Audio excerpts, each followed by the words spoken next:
are Locked On Lakers Postcast, part of Locked On Sports Los Angeles, on the Locked On Podcast Network, your team every day. Lose Anthony Davis in the first quarter. Lakers throw in the towel in the second quarter, but rookie Dalton Knecht shows signs of heating up. We talk about it all on the Locked On Lakers Postcast. I'm Dave Palet. Again, thank you for joining me tonight. Tough night for the Lakers. We'll talk about all of it and what they need to do to get better, and also the seriousness of Anthony Davis's injury. So a lot going on with this Laker team and a lot to always cover with the Lakers. Appreciate you joining me tonight. At the same time, I'll get to your comments. Appreciate you tuning in and sharing your thoughts as we move forward. Want to mention FanDuel Super Bowl 59 is here. One game, two teams, endless possibilities. And now there's no better way to make every play from an exciting game count with FanDuel Sports. Look, FanDuel Sportsbook is here for you, whether you're predicting the first touchdown, calling the MVP, or even betting on the coin toss. FanDuel makes it easy to get in on all the action with live betting all game long. Very simple. Download the app today. Make sure you go to FanDuel.com to get started. Bet just $5, and if you win, you'll score $200 in bonus bets. That's FanDuel.com. Bet with FanDuel, the official partner of Super Bowl 59. Lakers, tough night tonight. Things didn't start off very tough for the Lakers, but boy, they ended tough for the Lakers. The way Lakers went about it, and we all know back-to-back games are always tough in the NBA. We spoke about it yesterday on how tough it was going to be for this team taking on the Charlotte Hornets. And in a game where really you should have blown Charlotte out and given your starters a chance to rest, the Lakers weren't able to do that. They had to play tough all the way to the very end. And going back to the line that Redick and LeBron James said a few weeks ago, and they're right on the money with this one, they said we have to play almost a perfect game to win. That's not a good sign if you're Rob Pelinka. If that's the way the players feel and we see it as fans, they're exactly right. You have to play almost perfect just to get a win with this team. So, Rob Pelinka, where are you? You got to get help for the guys that need it. And so, guess what? Here we go. The trade deadline's a few weeks away. Everyone's saying you got to make a move. Anthony Davis came out nationally and said, hey, I want some help. I don't want to play the 5. I don't want to get banged up. I do best when I'm playing the 4 position. And now that Anthony Davis is hurt, the Lakers find themselves in a situation where they aren't in the best market to make a trade because everyone knows they're desperate right now. Not a good sign right here for the Lakers. This injury actually happened at a terrible time for the Lakers. Outside of this injury happening right before the playoffs, this is a really tough injury for the Lakers because everyone knows that Rob Pelinka isn't coming at a position of a trade from a bargaining in. He's coming at it from a desperation in. And for the Lakers, they might have to give up more than they're ready to give up because you don't know how long Anthony Davis is going to be out. Now, Anthony Davis could be back, for all I know, on Thursday against the Washington Wizards. But when you talk about an abdominal injury, you're talking about an injury that can last for a long time. Think about it. It's a core muscle, right? So whether he's getting up out of bed, whether he's going to the restroom, whether he's getting dressed, he's using his stomach. So when it's an abdominal injury and he's not able to play tonight and you don't know what he's going to feel like tomorrow, this could be an injury that lasts a day, could be an injury that lasts a month. We don't know how long this is going to take. We've seen these injuries before in sports, and they aren't easy. Of course, when you see them in baseball, it can put you out for a long time because you're using so much torque. But at the same time, if you're Anthony Davis and there's a lot of movement, it could be a long time for him to come back into this Laker lineup. We don't know. So best case scenario is it's not that serious. Anthony Davis said, you know what? Let's just give him the night off. He's banged up a little bit. It's back-to-back games. They've played a lot of games this week.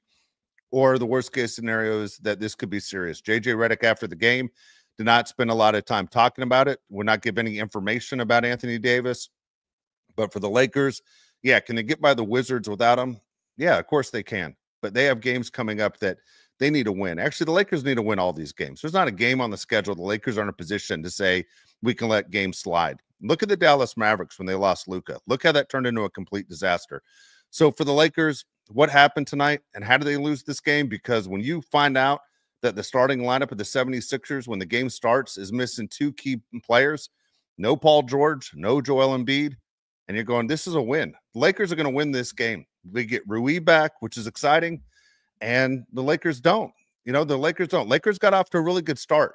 The Lakers at the same time, things were going their way and things got off to a good start. Gabe Vincent, by the way, wasn't able to play, and Jared Vanderbilt didn't play, not because he's injured. It's because it's part of his rehab to take things slow As we're seeing, he's playing basically 6 minutes a half, back-to-back games. They decided to give him the day off. I don't know if it would have made a difference, to be honest with you, if they had either one of those guys in the lineup. Lakers just didn't play very good basketball. We'll get into all that and why things fell apart. But right now, in the first quarter for the Lakers, look, neither team could buy a basket. If you remember the beginning of the game, and if you're one of those people that was home at 4:30 and saw tip-off to the end of the game, you saw that neither team was doing well. You expected the 76ers not to do well, but for the Lakers not to do well was kind of surprising. Neither team could score. They both shot a combined 2 for 8 to start the game. 76ers actually scored their first basket of the game with 8:45 remaining in the first quarter. So you're thinking 76ers, they thrown in the towel before the game even started. Without Embid, without George, the 76ers didn't come to compete. Well, with 4:33 remaining in the first quarter, JJ Redick did something that was unusual. And if you watched it in the first quarter, I'm scratching my head. Look, nothing against any player on this team, but if you're like me, you don't care about individual stats. You care about the scoreboard and what it means to the Lakers, and wins is all that matters. At 4:33 remaining in the first quarter, JJ Redick inserted Bronny James into the game. The only time Bronny James has played in the first quarter was when they were doing that whole father-son thing on opening night with the Minnesota Timberwolves. We had Ken Griffey Sr. and Ken Griffey Jr. there at Crypto, but that was all PR stuff. Look, nothing against Bronny James. Everybody cheers for him. I know at Crypto, and everybody cheers for him on the road. I don't know why. I'll be honest with you. I just don't know why. Most of the people I talk to will say, hey, he doesn't belong in the league. I don't mind that he's in the league for the fact LeBron is LeBron, and without LeBron, this team is nothing. But Bronny James isn't going to help the team. So here we go. Lakers were up 18-9 when Bronny came into the game. Okay, in 1 minute, the 76ers scored 6 unanswered points, and Bronny had 1 turnover. That turnover turned into a layup for the 76ers. The Lakers were then outscored with Bronny on the court, 16-7. And that's why this score was tied at the end of 1. And it's frustrating to go, how did this happen? Lakers were off to a really good start, 18-9, yet next thing you know, the quarter ends, it's 25-25. What was the point? What was the point? Again, your opinion is if Bronny's an NBA player, not an NBA player. I have my opinion on that. But my thing is, who's on the floor that can help this team win? Literally, if you're looking at guys like Shake Milton, who's a vet, or you're looking at Cam Reddish, who's in the doghouse, you tell me those guys aren't better options than Bronny on the floor? Because guess what? The proof is in the pudding. It shows that when Bronny's on the floor, the Lakers are a worse team. They just are. Lakers shot 43% in the first quarter, 10% from three-point range, 1 of 10. Lakers were led in the quarter by LeBron. He had 8 points, 3 rebounds, 4 assists. Austin Reeves at 5. And Anthony Davis, who left the game with 4 points and 2 rebounds in about 10 minutes, that was it for him. He wasn't coming back. So Anthony Davis, when you look at, if you're a guy that looks at individual stats and they mean something to you, for players that you really don't even know personally, not like if somebody wins an MVP trophy, Anthony Davis will say, hey, you can keep it at your house for 6 months.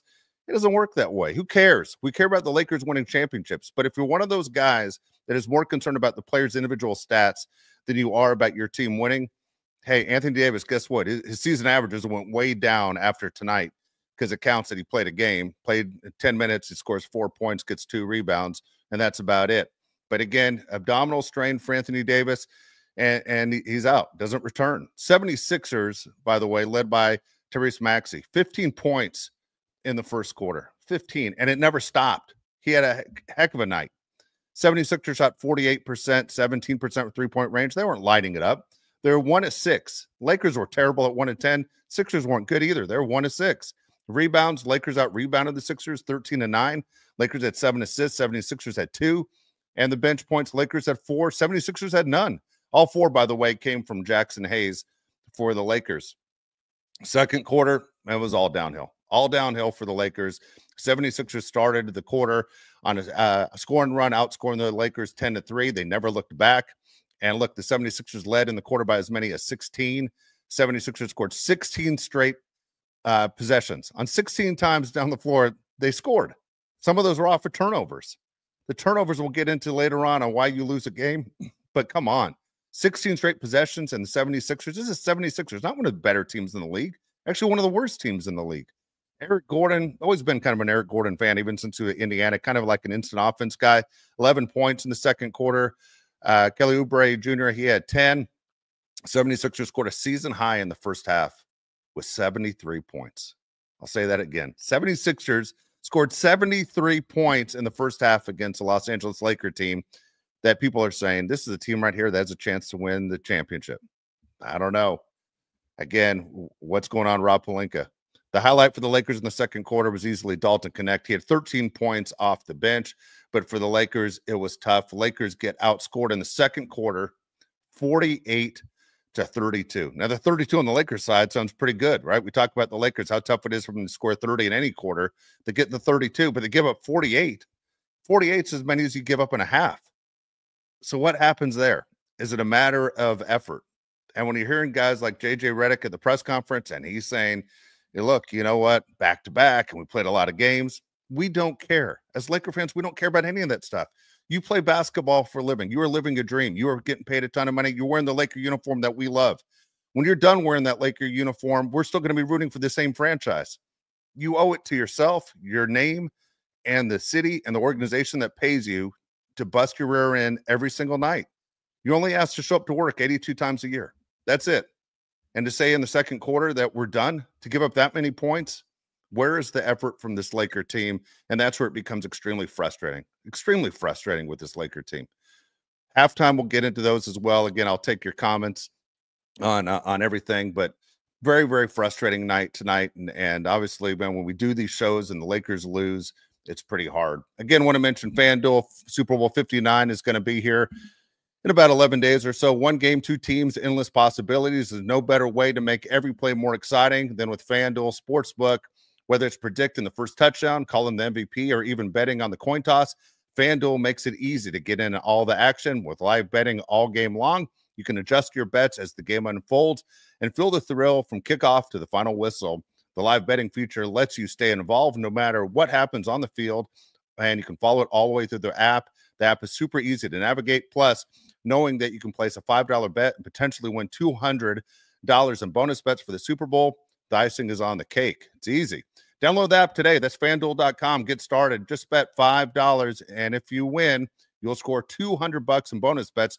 That's FanDuel.com. Bet with FanDuel, the official partner of Super Bowl 59. So, looking at the Lakers right now at the half, and you're going, okay, what does JJ Redick say? Team's down 73-57.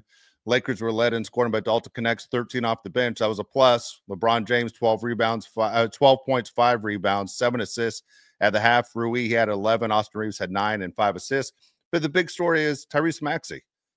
Incredible. I mean, if you watch him tonight, you say, this guy's a top 5 player in the league. Well, he's not. But the Lakers made him look that way because nobody would stop him going to the basket. Nobody would get into his face and play solid defense.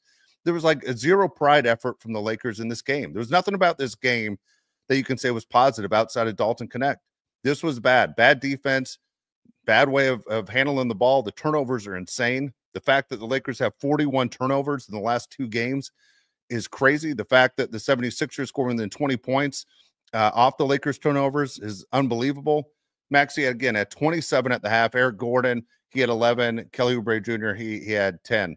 So actually, it's worse than that. Tyrese Maxey actually had more. I'm sorry, I read the wrong one there. Tyrese Maxey had 27. Kelly Oubre did have 10, and Eric Gordon had 11. So here we go. Shooting for the Lakers. Look at this. Not a bad shooting night for the Lakers. Anything over 50% is a really good shooting night. Lakers up 54%. 3 points, not good. 25%. Again, the Lakers are not a great three-point shooting team. Some of the guys you rely on to shoot those three-pointers didn't come through tonight. 4-16, 76ers. They shot 57% compared to the Lakers' 54%. They shot 43% from behind the arc, 6 of 14. Rebounds, both teams had 17. Assists, Lakers actually did a better job. They had 18. 76ers had 12. Maybe because the 76ers had so many layups off the Laker turnovers. Maybe that's why you didn't see all those assists. And again, turnovers for the Lakers at the half. Lakers had 10. 76ers had 3. Now, the points scored off the turnovers. This is an amazing number. 76ers scored 15 points off the Laker turnovers in the first half. Guess what? The Lakers only scored 2. Points in the paint, each team had 32, which is embarrassing right there. Look, you know you have no Embid, and there's no way that you can sit there and say we aren't going to sit there and attack the paint a little bit more than that, especially when a three-point shot's not falling. It's very frustrating. Third quarter, Lakers, guess what? Didn't play well in the third. So whatever was said at halftime, they completely ignored JJ Redick because the effort stunk. Lakers gave it a little bit of an effort at the beginning. They cut the lead down to 12, but that was it. It was over. It was a horrible night for the purple and gold in the third quarter. 76ers expanded that lead in the third quarter to 23 points. Turnovers, again, killed the Lakers all night long. They had, 10 turnovers for the Lakers in the first half. They had 9 just in the third quarter alone. 9. This is NBA basketball. How does this happen that the Lakers think they continue to play solid winning basketball when they turn the ball over this much? They lose that battle almost every single night, the Lakers do. Turnovers all over the place would turn into easy buckets for the 76ers, often uncontested shots. Extremely frustrating. Lakers were led by LeBron James and Dalton Knecht, both at 16 through 3. 76ers led by Tyrese Maxey. He had 41 on 14 to 24 shooting. And it was basically over. It was basically over for the Lakers in the second quarter, and the 76ers put the nail in the coffin in the third quarter to say, there's no way you're coming back. We're going to close this thing down. And so final score tonight, 118-104. If it makes you feel any better, the Lakers in garbage time outscored Philadelphia 28-19 in the fourth quarter, but they still end up losing that game by 14. If you just take away some of those turnovers, the Lakers are competing. The Lakers are competing, and the way it worked tonight, there's zero chance to compete with the effort they put out there. Embarrassing night for the Lakers all the way around. Curious to know what you think as well. As I'm looking at the chat right now, Craig, man, thanks for joining me on a tough night. Craig says right here, as the first thing I see, embarrassing game. Embarrassing. Okay, now here's something Craig said that I wanted to get to as well. We talk about the lineup because Rui missed the last couple games, and we knew Rui was going to come back tonight. Is this team better with Dorian Finney-Smith starting? Guess what? I think the team is better. And when they made the trade, there's a lot of talk. Do you put Rui on the bench? Do you put Finney-Smith as far as the starter goes?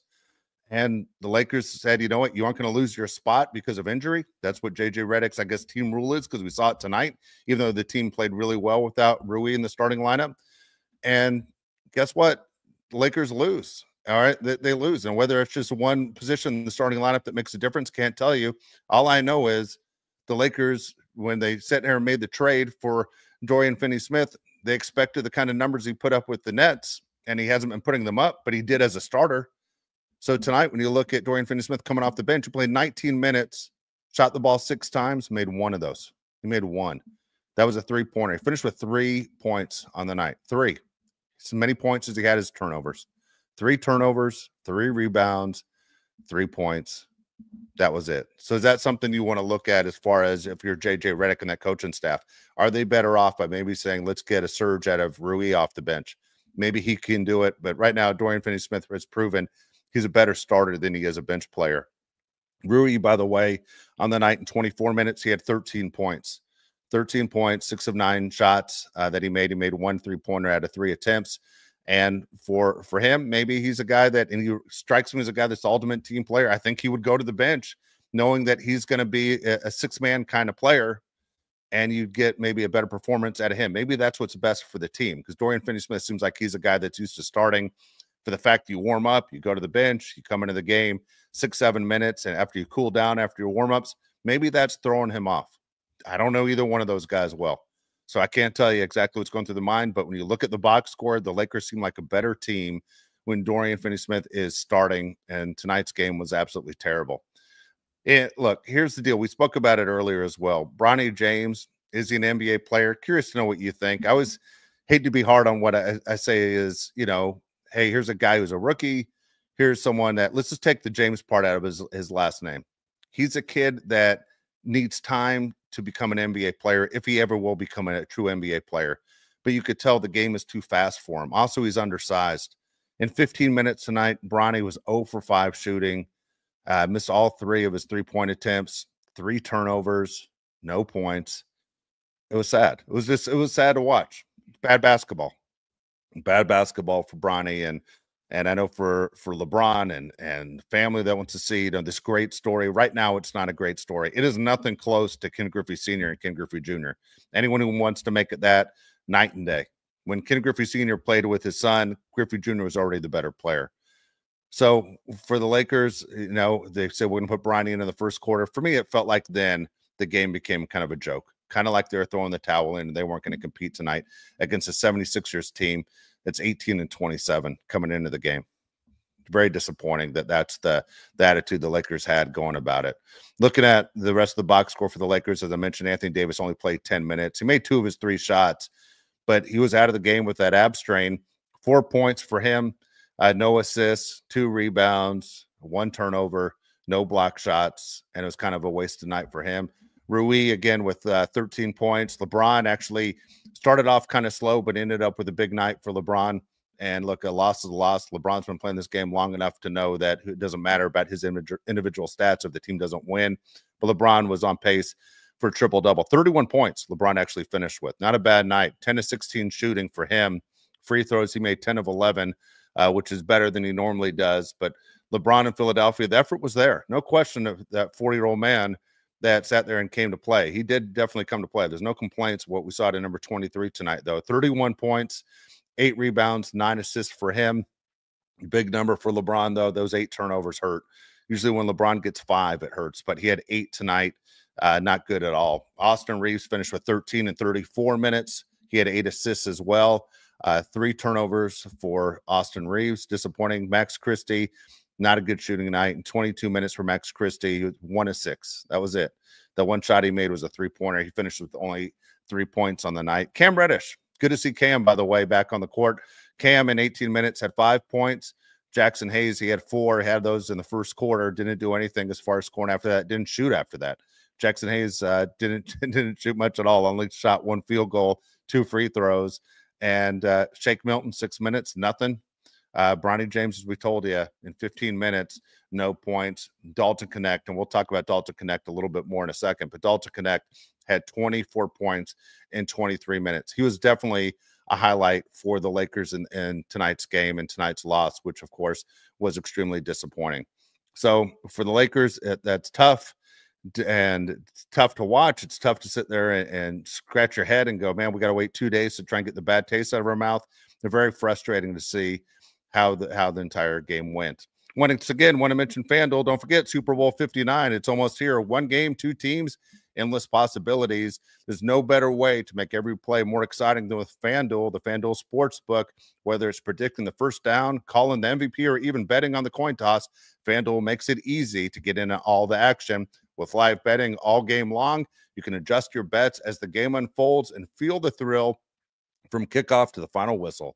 Live betting feature, stay involved the entire time, no matter what happens on the field, and the app is super easy to navigate. Plus, knowing that you can place a $5 bet and potentially win $200 in bonus bets for the Super Bowl, the icing is on the cake. Download the app today. It's FanDuel.com to get started. Just bet $5, and if you win, you'll score $200 in bonus bets.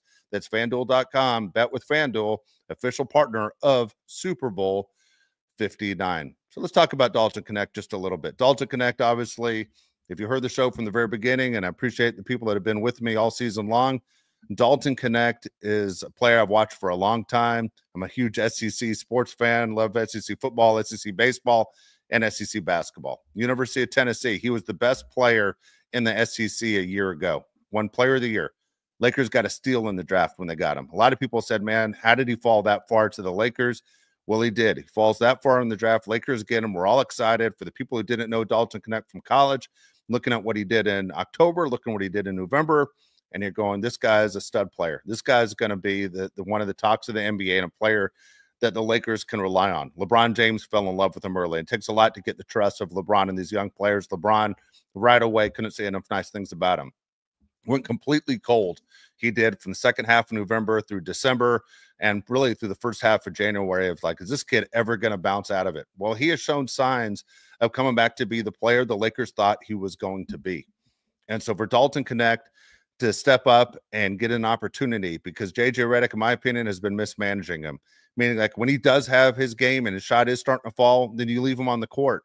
Give this kid as much confidence you could possibly give him. J.J. Redick, who was a great shooter in the NBA, one of the best outside shooters of all time, J.J. Redick, you think he would understand what it feels like to have your shot, that can't-miss feeling. Dalton Knecht hasn't had that for about 2 months, but yet he is showing signs of getting a shot back, and J.J. Redick pulls him out often. Well, tonight he played a lot because the Lakers stunk, and the opportunity was there for him to stay on the court. And Dalton Knecht wasn't in that situation where he's playing and he's looking over his shoulder, am I coming out? So in 23 minutes tonight, Dalton Knecht, 24 points, 8 of 13 shooting. He made 5.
There we go. We're back. Sorry about the technical difficulties. Not sure exactly how much I went out right there.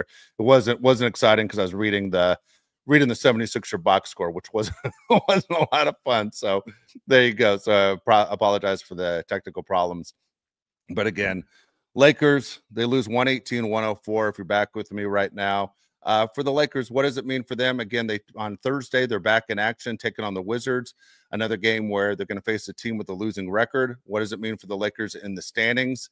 And as far as things they need moving forward, well, the Lakers right now, because of the loss, they fall. They fall to 26-19. They're still number 5 in the standings in the Western Conference. Is still behind the Denver Nuggets. Denver Nuggets are a team they're trying to catch. Nuggets have lost actually 2 in a row, which is a good sign. I don't think they're going to catch the Thunder. The Thunder are just too far ahead. Lakers are 11 games back when we're more than halfway through the season already. And the Thunder are only going to continue to get better as players get healthy. Thunder are 37-8 right now. Rockets, maybe the Rockets are the real deal, beating the Boston Celtics last night. Rockets have won 4 straight games, 32-14. Memphis still the number 3 seed. Denver again in 9.5 games out, the 4 seed. Lakers are the 5 seed, 26-19. Clippers 6 seed. Minnesota the 7th seed. Phoenix is 8. Dallas is 9. Sacramento is 10. And the Spurs, of course, not in the playoffs right now. They're 22-23. They've only won 4 of their last 10 games. If you want to know what it looks like for the Lakers taking on the Wizards, guess what? The Wizards, if you aren't aware, are the worst team in the NBA. Maybe it's a great matchup for the Lakers at this time. You look at the Wizards, they're 6-39. 6-39 on the season for the Wizards. Now, this is a team that you go effort-wise. Hey, if they don't have their best effort, you take it. They're 5-17 at home. For the Lakers, it'd be nice to get a win against a team you're supposed to beat. If the Lakers lose to the Wizards on Thursday, I don't even know how we're all going to make it through this together. I just don't even know what to say. Lakers need to come out with a win, whether Anthony Davis is good to go or not. But that's kind of where we're at right there. Lakers need to come out with a win in Washington, and that's the way it needs to go. That's what we're going to have to do to go with that. I want to read this real quick. Craig says, hey, Dave, what do you think about Ben Simmons as a ball handler, defender, guard, has size? Craig, agree with everything you just said. can't shoot for anything, but at the same time, he is a fantastic defender. He's also a guy that LeBron James is really a big fan of as well. Would I think he'd fit on this team? Yeah. Can he have too much defense? It sounds ridiculous to say, but you really can't. I mean, they have 3 really good defenders, right? You have Ben Simmons. You would have Ben Simmons. You would have Max Christie. You would have Jared Vanderbilt. You'd have Anthony Davis. Those would be 4 outstanding defenders on this Laker team. What I really like to see the Lakers get is guys that can put the ball in the basket. But if Ben Simmons and somehow the money worked and it didn't seem ridiculous, I wouldn't be against it. Ben Simmons is not a bad player when he's in a situation, I think, surrounded by stars, meaning people aren't looking at him to play like the #1 overall pick. Has his career been a complete disappointment? It has. If you're one of those people that was a Ben Simmons fan in Philadelphia with New Jersey, he's not the player that you thought you were getting. So I'm not a Ben Simmons hater like a lot of people are. I think with the right team, Ben Simmons could be a plus. And it would be interesting to see. Let's say the Lakers don't make a trade to acquire him. Let's say he went to another team. Let's say he went to a team like even Boston, who has guys that can score from all over, but they want another defender. We'd all say, man, that hurts. Like Boston just got better. You'd say that about a bunch of teams in this league right now. If you added a Ben Simmons and what he can provide defensively, would be a really big deal. I don't hate that. I really don't hate that. And some people might shoot back at us and say, what are you crazy? We don't need them. They do need a score. The Lakers need more than one move. There are about 3 guys on this team that there's the door, and there's the door again for about 3 guys that could bring in that I think we'd all feel a little bit more comfortable with. So I'll be for anything right now. I just know that what they have right now is not good enough to win an NBA championship. And as a fan, that's all I care about. That's all I care about. I'm getting older, and I want to see the Lakers catch the Celtics in 18, and then I want to see them pass the Celtics. What I tell you a long time ago, my goal as a Lakers sports fan is to die with the Lakers having more championships than the Boston Celtics, and we're 1 behind already, and we can't sit and waste the careers of LeBron James and Anthony Davis. And Rob Pelinka needs to make this year a little bit better for all of us, for everybody there. He owes it to everybody. Get out there, make a move. Make a move, and if there's certain untouchable guys out there, it's amazing how people get creative. All of a sudden, by the way, Sacramento tonight says Fox is on the trade block. Do you want him as a point guard? Would you even trade a guy like an Austin Reeves and then take draft picks for a guy like Fox? One of the best players in the league, fast, it's hard to guard him, makes everybody uncomfortable. And when you trade draft picks, everyone starts to hold on to the draft picks like they're gold, not like hockey style, but at the same time, the draft picks are important. But if you finish well enough into the season and you're making a run in the NBA Finals, those draft picks don't equal a lot anyway. So I'm one of those guys that's let's win now. Let's win now and not let's sit there and talk about winning in 2031. That's not where I'm at as a fan. Either way, got to calm down. Appreciate you guys spending the night with me and talking Laker basketball. We'll get me back on Thursday. I want a better show. I want better effort. I want to see the Lakers win and feel better going in the next few games because it gets crazy busy with the Lakers and this road trip. Let's all put our hands together and hope good things for Anthony Davis tomorrow when he wakes up in the morning. But we'll talk Laker basketball on Thursday.